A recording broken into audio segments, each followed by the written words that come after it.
What's up guys, Wolf here. Welcome to another Division 2 build video.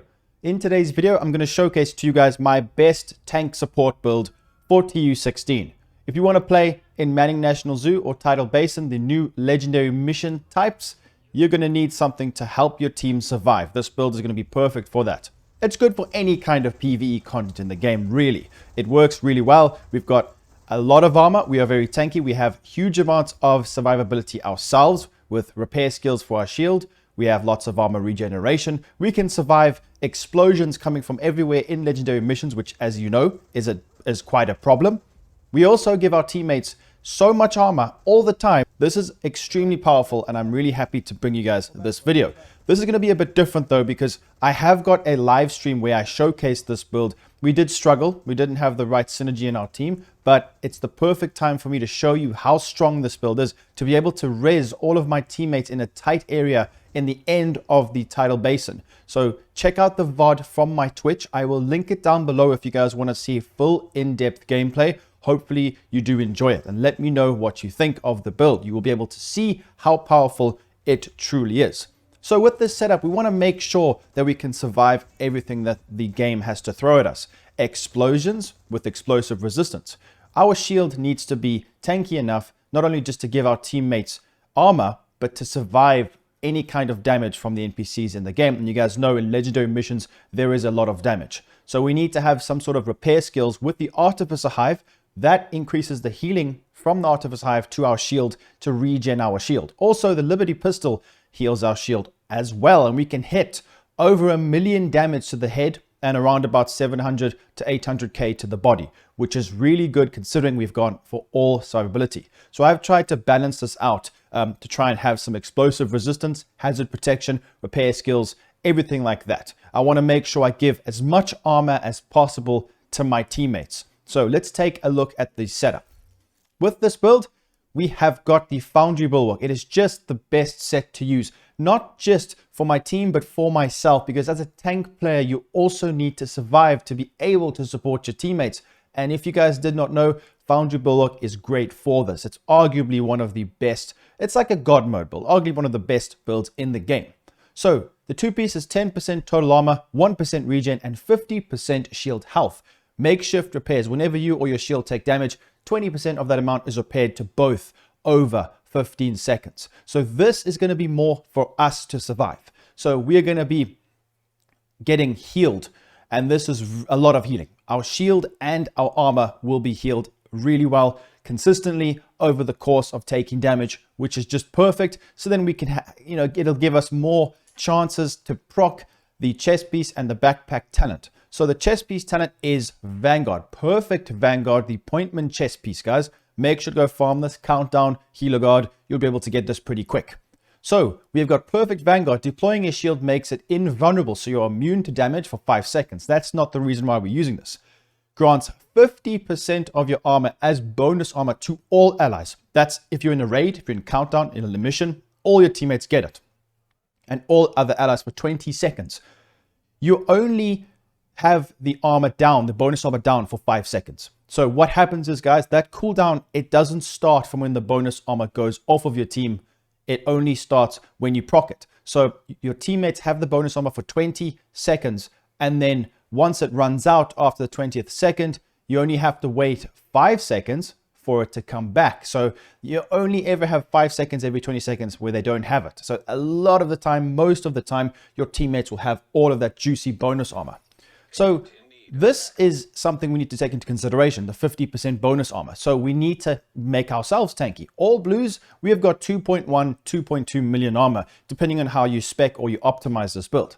So we can give a lot of armor to all our teammates, which is so clutch for surviving in this game. So as long as we're staying alive with the Bulwark, we can proc this, and it makes sense to go for two pieces that give us total armor, hence more armor given or bonus armor given to our teammates. It also increases our survivability as well, like our regeneration. So the backpack as well is Uzina, which gives us another 5% total armor. Makes sense, doesn't it? That's why I've gone for these pieces. There are many different ways to do it. Galvanized with the Scorpio. There's so many other ways of giving bonus armor, but this I found to be the most efficient.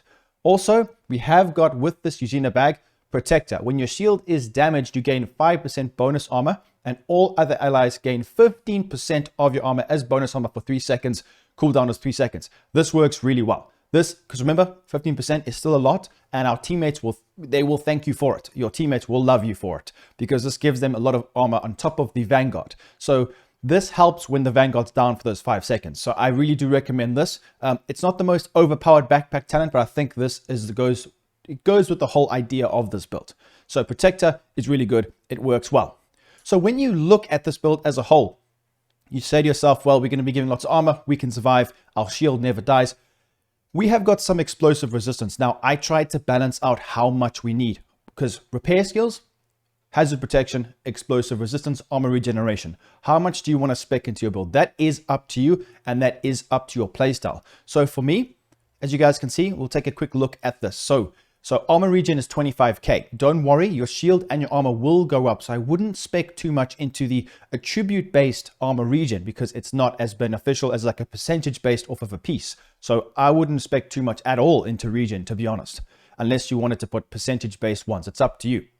We do have quite a lot of explosive res, just under 40%. Now remember, guys, well, from my experience, from my testing, this doesn't count towards your shield. I know this sounds crazy, but what I do is I try and pull my shield back out. Well, I pull my shield out, and when an explosion's about to happen, I actually put my shield away and holster it, and then tank the damage with my agent, because I'm immune. So I'm not immune to explosions, but I can mitigate explosions with my body. It doesn't count towards the shield, because the shield will go down really fast with explosions. So the great thing about this build is that when you're tanking damage, trying to heal your teammates, as you can see in some of the gameplay I'm showing now, you actually are able to tank those explosions, get your teammates up, pull your shield out, keep it out, and it's really powerful. I've only got 19% Hasbro because we can use the hive that also gives, the booster hive that gives us, it cleanses status effects. That's up to you. Now, when you're playing Countdown, what I would recommend doing is having a bit more disrupt resistance for the hunters.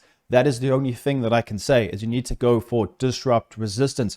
This is more for legendary missions and for the most difficult content in the game. But in Countdown, all that armor, the bonus armor for your teammates is really strong, but you would need to have some resistance to the disruption, because otherwise you don't have your shield. You can still survive, but you can't proc Vanguard.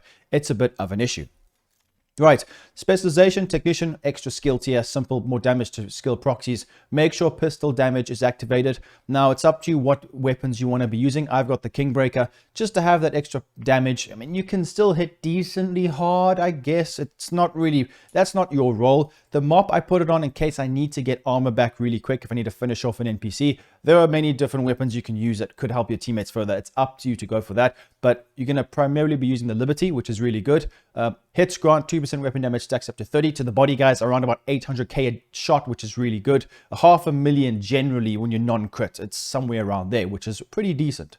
Headshots consume all stacks, repairing your shield for 3% per stack. You also get over 1 million damage a crit to the head. So we can repair and dish out that vital damage to get rid of the NPC. But body shot is what you want to be going for. So with this setup, guys, all blues, quite simple. You can use whatever guns you want there. Now, the attributes is where it gets a bit tricky.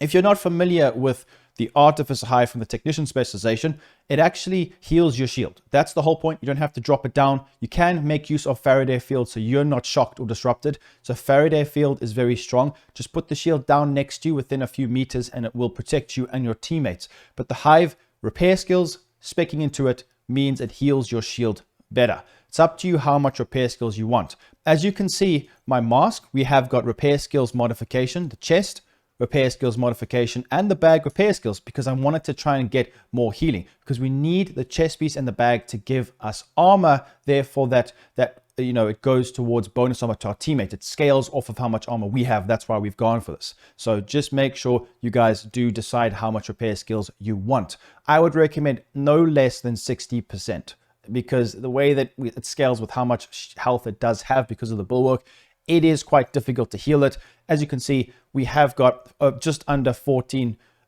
well, it's over 14.5 million, so that is pretty decent. So let's take a look now at the attributes and how I've balanced it out. So we've got repair skills, rolled, repair skills modification, quite simple.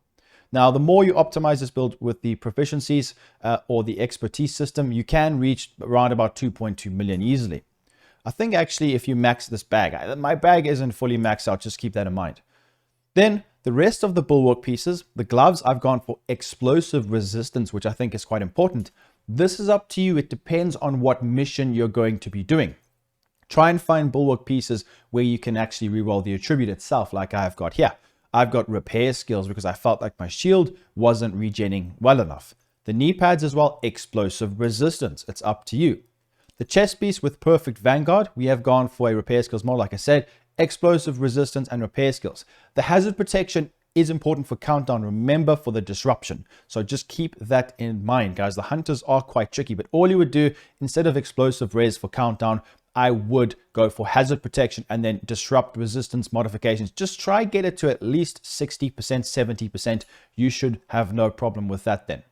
Then the bag, we have got hazard protection and armor regen. It's up to you how much Hasbro you have. Your watch comes with some standard. Try and balance it out depending on what kind of mission you're playing. Protector works great with this build. We need to use that. Armor regen, hazard. To be honest, this backpack isn't perfect. If it was perfect, I would have explosive res and repair skills, but it's all right for now. It gives me some extra regen. It's not the end of the world.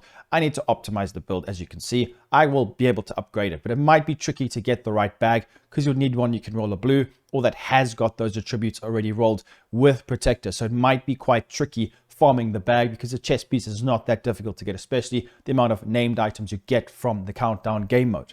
The modifications I have used for my hive is stim efficiency, health, and range. It's up to you whatever mods you have. Some don't work, some do. Just have a look and see and make sure there's green values that increase each statistic. That's how you can know.